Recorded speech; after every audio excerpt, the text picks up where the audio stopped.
It says for those like 119 Ministries or Hebrew Roots or Seventh day Adventists that believe that they still have to obey the Mosaic law, would you identify them as having bought into a false gospel?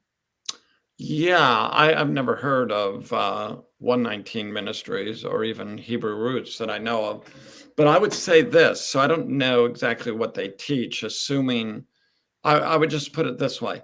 If they say you have to obey the Mosaic law to be saved, that's a false gospel.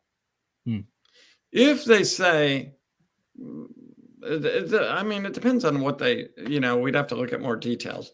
But if they just say, I think it's a good thing to keep the food laws. I mean, I think the New Testament's clear. You don't have to do that. Those laws have passed away.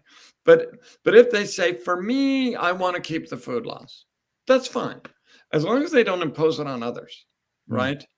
You know, I even think in Romans 14 and 15, the Jewish Christians were saying, I think you're a better Christian if you keep the food laws.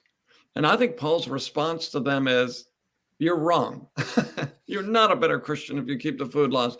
But as long as you're not requiring that for salvation, you're still a believer.